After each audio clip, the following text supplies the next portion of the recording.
Cheers. Cheers, man. Cheers. Before you tell me about those couple things, tell me about this sake. I like it. So this is from the same local shop that I brought sake from last time. Okay. It's in Oita. And this is just another bottle that... Natsu no karakuchi. I like it. Yeah. My wife's aunt brought it with her. Okay. As a gift. So I'm really happy about that. That's great. I mean, it tastes good. I like it. I normally don't like karakuchi, but this is pretty smooth for me. So yeah. I was really excited when I saw this. I was like, oh, it's going to be good. Yeah, and what were the things you wanted to tell me? So, well, you were commenting on my beautiful face. Your beautiful face, those baby blues, ocean blues. Yeah, so, okay. First of all, I was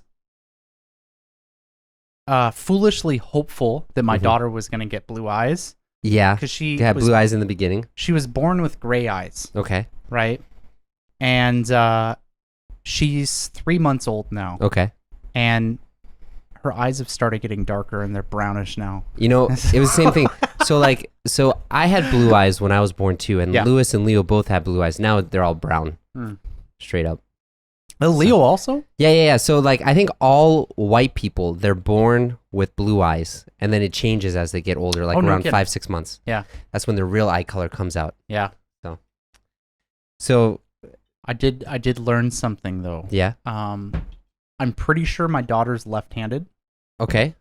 Because her go-to hand for just shoving it in her mouth or just interacting with stuff is always the left. Okay. And I'm like, that's good. That's good. Yeah. Obviously, I'm left-handed too. So yeah, I'm learning really that excited today. I'm sure I figured that out before, but I forgot about it. Great lefties. Yeah. Lefties. So it's just I don't know. It's like small little dad things where it's like yep, that's for me. That's my kid. Yeah. Yeah. That's great, man. Yeah. So yeah, I mean, now like Leo is really starting to laugh a lot, and it's just great. Like I don't know, just seeing him like light up more. Yeah. Before. But we could talk about babies all the time, Yeah. So what were we going to talk about today? What were we going to talk? Oh, go ahead. So my understanding is we were going to talk about the differences between summer vacation in Japan versus the United States. Yes. Yeah. So right off the bat, what do you imagine people do when summer break hits in the US? Go to camp. Yeah. Right? It's like that's like number one thing. Yeah. So as a kid, there's like two kinds of camp, right? Mm-hmm. So there's like camping with family, and then there's summer camp. Mm-hmm. Did you ever do summer camp? Yeah, I did summer camp every year. Yeah. It was great. The first time I did it was when I moved to the United States, actually. Yeah. So it is a really weird thing that I thought everyone in the world did that. I thought kids everywhere, regardless of country, it's just like, it makes sense if you're a parent. It's like, God, send this kid away for like a month. Yeah. That sounds great. Yeah. But yeah, you kind of see it here in Japan with like specifically like national agencies like Boy Scouts and Girl Scouts in Japan. But outside that, there's like a 3-day club trip that most schools will send their kids on. Like usually the end of August or the beginning of summer break, right? It's like either the beginning or the end. And what they'll go to is it's weird. It's not actually camp. It's like they'll go to like a ryokan, like a really old ryokan. Yeah, right. In the countryside. And they'll all stay there together. They'll all stay there together. And like the big highlight of the trip is having a big barbecue at the end. Yeah. Right? It's like, anywhere in Japan, when you think of like a summer camp thing, that is what they're thinking. Yeah, of, right. But in America, like summer camp is like you're staying in these like log, like barracks style like houses with a whole bunch of kids you probably don't even know and you've never met before. You're going and doing like outdoor activities like hiking, canoeing, like you're like making stuff out of wood. It's like there's a lot of like activity kind of stuff involved. It's funny. So I just came back from the United States. By the way, we're filming this in August. And I met up with one of my students who lives in Brookline, Massachusetts, which is like a town right next to Boston. Yeah. And she's been in the United States for about 2 years now. And she sent one of her older kid to summer camp for the first time. Yeah. But she was really confused because there's like so many different camps available. And she doesn't she doesn't know what summer camp is because she never really went to summer camp. Yeah. So like, how do you know which summer camp to send your kids to? Yeah.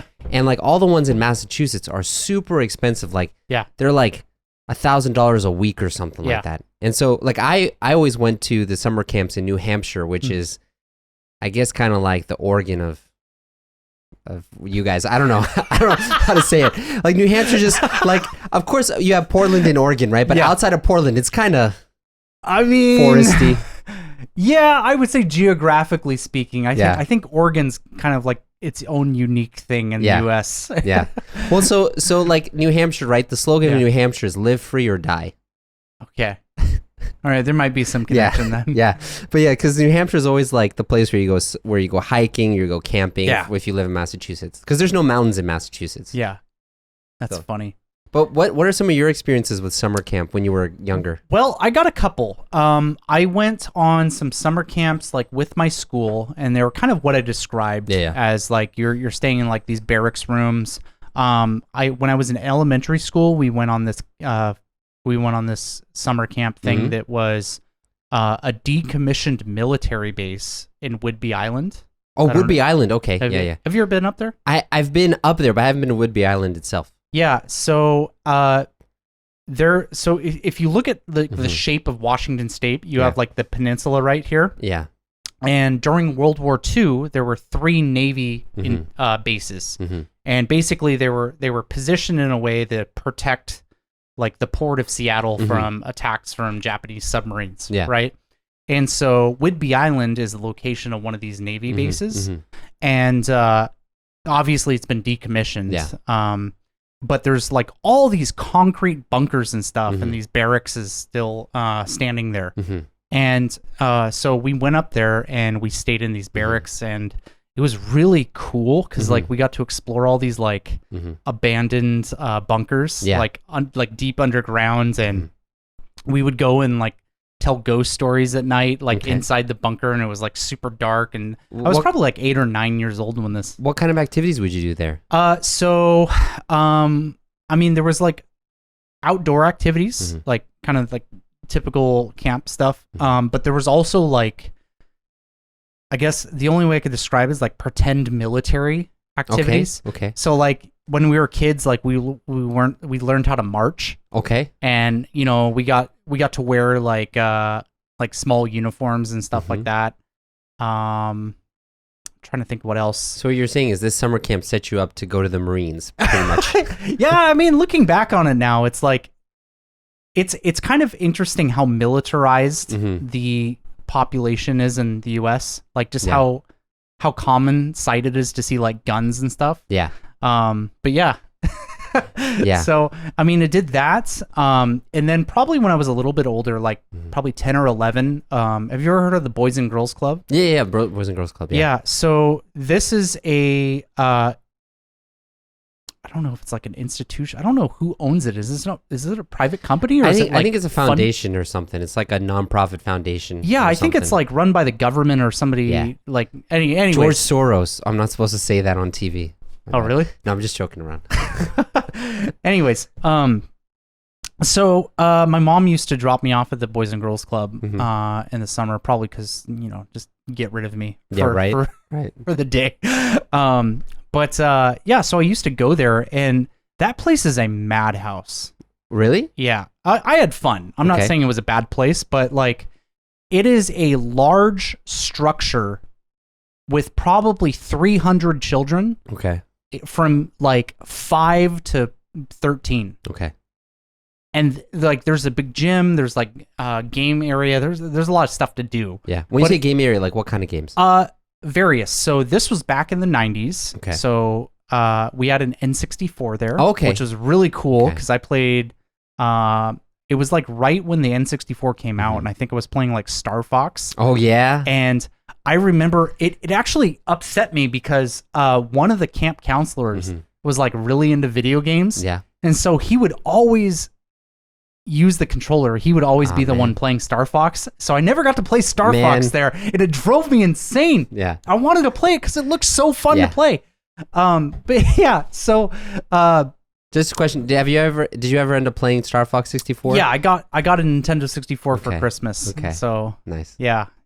Good times. I did finally get to play it, and it was really fun. Yeah. But yeah, there was like pinball machines, arcades. There was board games. There was a forest out back that we would go play, and we would do some questionable stuff that I think counselors like would probably get in trouble these days. Because like I remember there was this like one guy who would always like bribe kids with candy to do like weird stuff, but like I mean like weird stuff, not in like a predator kind of way. Yeah, okay. Like, hey, if you go lick that bug off the wall, I'll give you like a Jolly Rancher. Oh, what? Okay. And so like kids were like really into it, right? Yeah. So like we would go like just collect like random stuff and like eat bugs and stuff, and this guy would just give us candy, and it's like, I don't know if that would fly in 2020. Probably not. Probably that not, guy man. would probably get in trouble. Yeah. But it was the 90s, and no one cared about children back then. So. Dude, back in the 90s, they had like announcements on TV. It's 10 o'clock. Do you know where your children are? Did they ever have that for you? Yeah, okay. So that was like a nationwide thing. But that was the thing, right? It's like during the summer, my mom... my dad would be out working all day, and my mom also worked. Occasionally she'd be home, but like, and most of the time it was just like when I was little, it's like lock the door and come back at 6. Yeah. Yeah, pretty much. Like you were just to go hang out with your friends, all day. So I mean, you're kind of forced to make friends in the neighborhood now, which is like, I know we're supposed to be talking about summertime activities, but I feel like there's this huge shift in neighborhoods now. Yeah. Because like back. I mean, I'm sure it's the same in Japan, but like back in the 90s, like you knew everybody that lived around you. Yeah, right. Right? Like you knew everybody by name. You often interacted with them. Like if you're kids, you usually played together. It's like, dude, I go back. It's not even about the place we live right now, but I visited my wife's hometown, and I was talking with my wife, and I'm like, do you know any of the people around here? She's like, no. Yeah. I don't talk to them. What? It was really surprising, especially because I thought that being in like, she's from Oita, right? Yeah. And so Oita's like a really small population place, right? And, she's lived in the same house her whole life. So I just assumed that she probably knew somebody around there, but no. Yeah, I would think, that, but I think there's so much mobility nowadays. People are always moving. But actually, I'm reading a book called Bowling Alone that's talking about this problem of why there's no community in the United States anymore. Yeah. And they're figuring out the reason behind it and how we can fix that. So when I'm done reading... I don't even know if it can get fixed. Well, yeah. Well, I'll tell you, they're starting to talk about how the big catalyst for everything to start to deteriorate was TV. But I mean, we could talk about that on another point. Sure, yeah. But yeah, so you did that kind of summer camp. So my first... experience with summer camp as a little German boy, even though I'm not German. As a little German boy. Dude, I gotta tell you, so many times when I first moved to the States and I said I'm from Germany, they're like, oh, are you a Nazi? I got that all the time. I remember in 3rd grade, a girl was like, is Germany a free country? I was like, I don't know what a free country is. Like, is America a free country? Is Germany a free country? Yeah. But anyways, that's besides the point. So the first experience I had summer camp was, we had just moved to the United States. We moved in the summer. Yeah. So we moved, and then a few weeks later, I'm like 7, 8 years old. So my mom sends me to a day camp. So not like a summer camp. So that's a day camp is where you go in the morning, you come back in the evening. Yeah, it's kind of like the Boys and Girls Club kind of thing, right? Yeah, and we had like it was called Children's Island because it was an island off the coast of Marvel. It was great. But yeah, that's where I learned about Austin Powers. I learned about Pokemon there. Yeah. I learned about all these things about American culture there. Yeah. And it's a small island, so like half the time you're worried that you're trying to not get pooped on by the seagulls. Yeah. And also for your food not to get taken by them. But then you're also playing games and stuff. But I also, every year in my middle school years, probably from the time I was like 11 years old, I would spend a week or two up at a summer camp called White Mountain Ranch because it was in the White Mountains of New Hampshire. God, is that not the most stereotypical name for a place in America? Yeah. And, White Mountain Ranch, yeehaw! And it was right on a lake. So like we practiced canoeing, some people went fishing, there was horseback riding, we did archery. We also did BB guns, BB gun shooting. Yeah. Yeah. And there were all these different activities, and honestly, I had a great time. Yeah. You know, I'm still in contact with some friends I made there. Yeah. You know, but it's just, you know, it's funny that you bring up all these activities because, so I'm going to the States next Tuesday, and I'm going to be in Seattle for 9 days. Okay. But actually I'm going to be in Seattle itself for like 1 or 2. Mm-hmm. And the other days I'm going to Ellensburg. I don't know. Ellensburg? Yeah, you know where Ellensburg is? Yeah. Yeah, so Ellensburg, for people who don't know the geography in Washington, it's like the middle of nowhere. Yeah. It's like as central Washington as you can get. So let's try to describe first what Washington State is like. Yeah. So you have the East and West, and what separates it. Yeah, and they might as well be 2 different states, to be honest. So you have Western Washington, which is like this wet, foresty, kind of mountainous environment. That's where Seattle is. And that's where Seattle is. Mm-hmm. That's also, it's on the Pacific coast is obviously on that side too. Mm-hmm. And then you hit this region, which is kind of like the center of Washington. And it's this mountain range that kind of just cuts Washington in half. The Cascades? Yeah. The Cascade Mountains. And those mountains are, it's a mountain range. Yeah. Right? And then you get on the other side of that and everything changes. Mm-hmm. So it is a dry desert. Mm-hmm. There's once you get past the mountains, it's pretty flat. Yeah.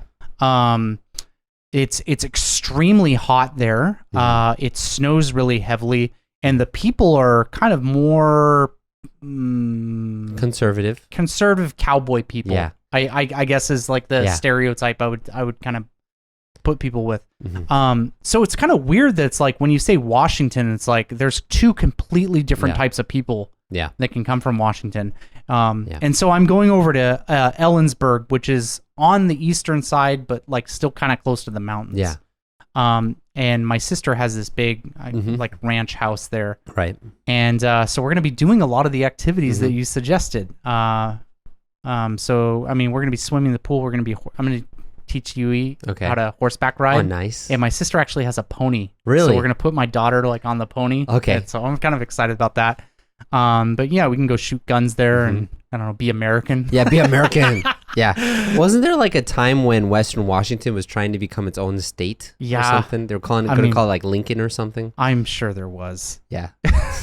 The West Coast of America is like, I feel like they have like the Texas mentality of like, we're not part of America. Yeah. We're our own like isolated thing. And that's true for like Washington, Oregon, and California. I would say they all kind of like branch into one. And there's like this West Coast identity. Well, it's like in Boston too, right? So like the East Coast of Boston along the river, the ocean, it's super liberal. And you know, like Massachusetts was the first state to legalize gay marriage, and that is mainly because of Boston. Because Boston is like one of the only states where the economic center is also the political center. You know, like you know, in New York City is not the capital. Albany is the capital, but so you have the economic. I center always forget that. And the capital is separate. Well, it's like Olympia and Seattle, right? Yeah, no one talks about Olympia. No one cares. Yeah. Right. There's nothing there. I've been there. Yeah. But yeah, so because of that, so like the eastern part is really, really liberal, and when you drive about 2 hours west, you just get into straight like sleepy farmlands with lots of like roughed up barns, and like I remember seeing a sign in the countryside, like someone had painted on the side of their barn, "Trump is right, believe in him." I was like, wow, if I cannot like get more conservative than that, like, but it's funny because it is like a huge shift, you know, it's like farming and then big city, you know? Yeah, it's crazy. But going back to like the summer thing, it's like, summer camp was like such a huge part of my childhood. Yeah. Like, do you have any good, fun memories? Oh God, tons. I mean, I had like my first crush in summer camp. Nice. I remember. What was her name? Do you remember?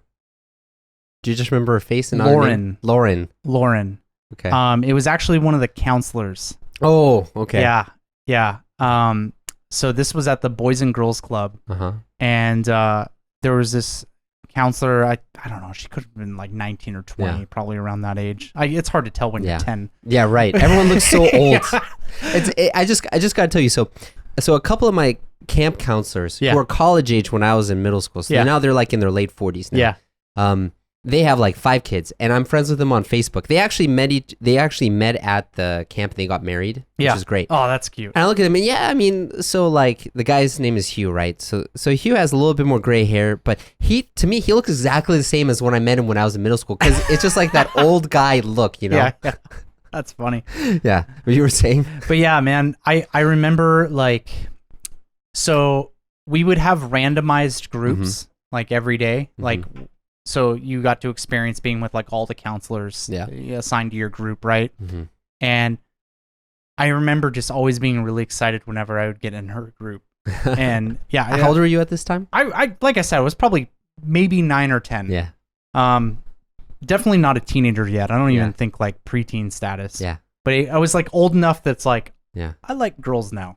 Yeah. It was like that age. Yeah. And God, yeah, she had like this brunette ponytail, and I remember just like being so infatuated with her at 10 years old. Like I used to like write her name into stuff. Wow. Yeah, sorry, man. I don't mean to laugh at that. No, but that's cute. It's so dumb. Yeah. But yeah, so yeah, that was a pretty good memory. Yeah. I'm trying to think what else. I learned a very useful skill that carried over into the military of how to tame insects. Tame insects? What? What? So this is a 90s thing. You like, people just left kids to go do stuff back then. So it's like I was saying, there was a forest back behind the Boys and Girls Club, right? And so usually in the afternoon and around like 2:00, we would just get released into the forest.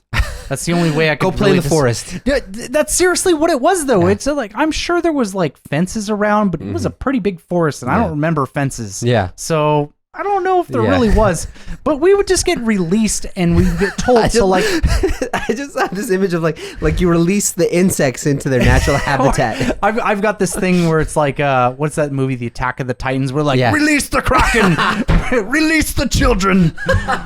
Oh man.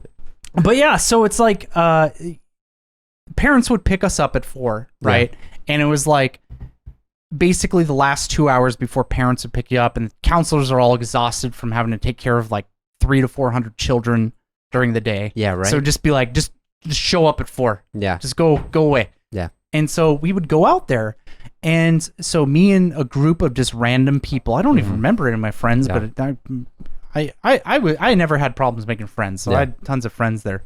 But we would go out there, and we would just find bugs and tie strings around them or catch them. And so, like, you know, we would like tame bees, and like kids would get stung by bees. Okay, but like, you would tie strings around bees or something? Yeah, man. Yeah, it's like we would just do stupid stuff. Yeah, and like, looking back on it now, it's just like that's kind of a nice memory, dude. I mean, so nowadays, I mean, I'm speaking like an old fart now, but like nowadays kids, you know, back in my day before iPads, no, like, you know, nowadays all kids are like on their iPads all day and stuff, and they don't get to interact with nature at all. You know, like Lewis. Like my son Lewis now, he's watching a lot of YouTube, and on YouTube, all the videos he watches, they treat insects as like bad and dirty things. It's like he'll see a spider, he'll be like, spider, yucky. Adi, yucky. And it's just like, no, dude, this is not yucky. They're just insects, you know? Yeah. You know, this might be a controversial opinion, but I think there's a crucial thing missing in children these days, and it's trauma. Trauma. You know, like, because I was thinking about it, right? And it's like, I remember getting hurt a lot as a kid. Yeah.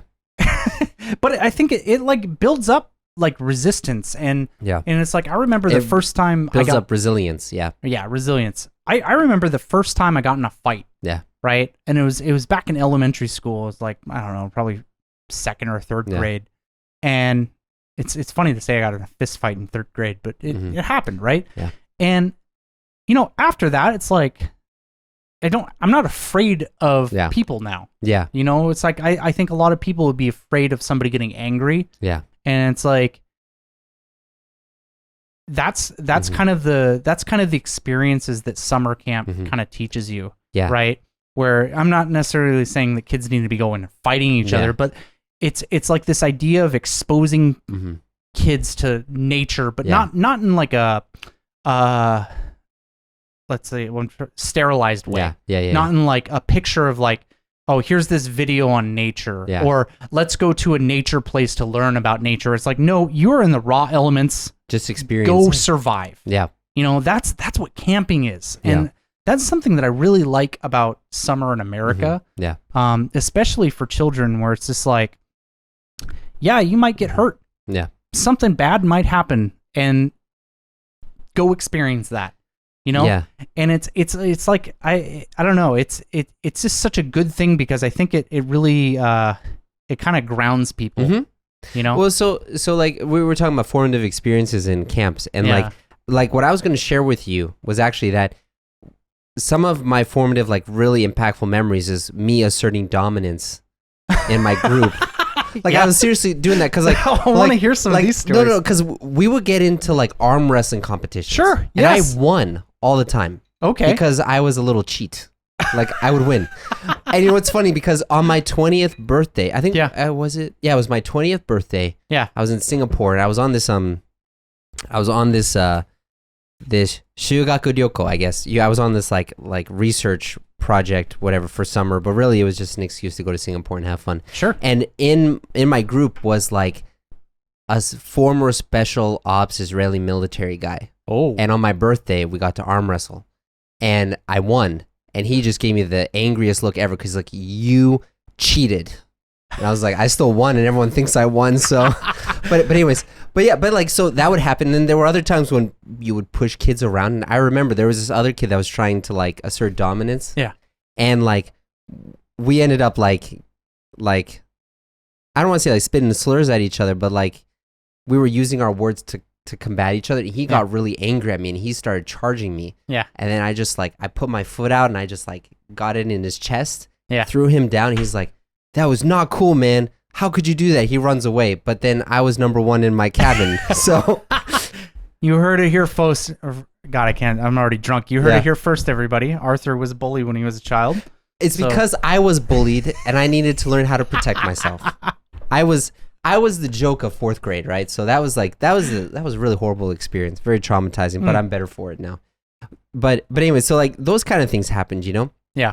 But in the end, you know, it's like, you know, when you leave kids to their own devices, we don't really have fully developed brains. We're really tribal. And so people are always going to try to fight each other. Okay, so one thing, just this is probably my favorite memory ever of a summer camp. Okay. And it was the last fight I ever got into. So this was when I was 12 years old. So the last fight I got in was 12 years old. Yeah. I'm totally out of practice. Don't fight me, please. Ouch. But yeah, so there was this big kid that was probably like a foot taller than me. Yeah. And he was asserting his dominance and like bullying the other kids around, telling them to do things. And he was like kind of threatening them, like, hey, go do what I say. Otherwise, you want to mess with me? Because he was so much bigger than all the other kids. Yeah. And we all hated him, but no one could do anything to that. And I remember one time, so this was in a summer camp. We were at it was like a week-long summer camp. And there was a kid with a sunburn on his back. Yeah. And the guy comes up, I forget his name, but the guy comes up and he just slaps him on his back right on his sunburn, makes it, he's like, hey man, how's it going? Yeah. Like that, just pushing him around, right? And I just lost it. Yeah. Like I went up behind that guy and I elbowed him like right in the spine. Yeah. Got him to fall down, jumped on him, and like I was punching his face to like nothing. Yeah, and really? people had to tear me off to like stop punching him, right? Because that was like one of the only times when I've really lost myself, you know? Yeah. And after that day, everyone respected me, and that guy always had a mopey face around me, and he was nice. He didn't bother any of the other kids. Oh, that's nice. So I was like, okay, you know, it turns out like it worked out in that situation. And I've never been in a fight since then, because there's never been a noble motive for me to get into a fight since then. Yeah, that's fair. Yeah. Yeah, so it's just like, I think, even in Japan, I think summer camp's such a good experience because you mean like the going to a ryokan? Yeah. Because I don't think kids are really exposed to that like raw like survival state that kids in the US are, but at the same time I think it's really important for kids, especially once they kind of reach that age where it's like they're just kind of hitting puberty, but it hasn't like fully kicked in. They're not teenagers yet, right? But it's really important because it kind of exposes them and it puts them out of their comfort zone. It introduces them to like the opposite sex, right? You know, boys and girls are doing stuff together, and I'm not going to say it's not supervised because obviously there's like counselors or teachers there or whatever, but like it's a very laxed environment as far as like rule structure go, and I think it's really important for people to engage in this kind of thing because I think it helps you when you become an adult on like how to interact in society. Right? Because I think something that I think there's going to be a huge problem with kids these like growing up these days is they're spending most of their time inside in the summer. They're not going out. And if they are going out, they're going out with their friends. Right? And part of the thing about summer camp, I would say probably more so in the US because I think in Japan you're still going with like your club or you're going with like your class, right? But part of the thing about summer camp in the US is like you're almost always going with people you don't know. And it's kind of like I don't know how much you know video games right now. Do you know this game called like Fortnite? I know Fortnite. Okay. So Fortnite's called this battle royale. And basically there's like I don't know, like 40 or 80 players, and they're like on this like video game plane, and they jump out of the plane, and it's this like fight to the death where you like all drop onto this island, and you can go find guns and houses and everything, and you gotta like fend for yourself, right? And I feel like summer camp's very much like that, where it's like you're just going with like 60 other people that you've never met in your life, aren't associated with you at all, they're not from your school, and you just get stuck somewhere. You know, and it's like you have to engage your survival skills or else you're just not going to have a good time. Well, I mean, you know, that's kind of how society is. Like, you know, now society, especially in Japan, you know, society is so ordered. And that's one of the things I love about here. You know, it's so safe, it's so ordered, the rules are so clear, and everyone follows the rules, which is great. But, you know, when you, like, when I went to Italy, I felt this. When I went back to the United States, I feel this, you know? Like, it's a totally different world out there where if you don't look out for yourself, you're going to get messed with. You know? And I guess even like when you get higher up, you know, where you don't really have as many layers of management above you and you kind of get up to the top, I think it's also kind of like that in Japan too, because it's like very dog eat dog, you know? But, you know, if you are going to live a full life, you have to learn how to deal with that. I do agree. I think Japan's very similar, but I just think that you don't enter that state of like dog eat dog or like survival of the fittest until you're an adult. Right. Like you don't hit that until you graduated college and it's like figure your career situation out. Here you go. You know, and then you got to survive like the business world, right? Right. But I think in the kids world here, it's like being a teacher, and you know, I obviously don't teach elementary school, but I do teach junior high, and there's still kids at that age. It's very safe. You know, like even the kids who are bullied, which bullying is a problem here in Japan, but it's not. It's like psychological bullying. Like you don't see that much physical bullying. I mean, here. I mean, when I was 8 years old, I got the shit kicked out of me. You know? And that fight that I decided to lose and the guy beat the crap out of me, that decided my position in the hierarchy. And there's a pecking order, and it's just like, you know? So I feel like summer at least for kids is like the most important time of the year. It's really like the least, I mean, there's structure to it so you don't kill yourself, but there's enough unstructured time when it's just guys hanging out. Like, I feel like if anyone wants to really understand what summer camp is like, they should read Animal Farm. No, I don't know what you're thinking on the island. Oh, They have a conch. Swarm of Flies, Lord of the Flies. Lord of the Flies. Yeah. There we go. Yeah, Swarm of the Flies. Yeah. Swarm of the Flies. Lord of the Flies. Yeah. Yeah. Because it really is just like, hey, you got to get into your group, and that's how the world is. And I mean, I think, like I said before. I mean, we could probably end it here, but I am living in Japan, knowing that world. Living in Japan is super great. But if Japan is all you know, you're gonna get eaten when you go out.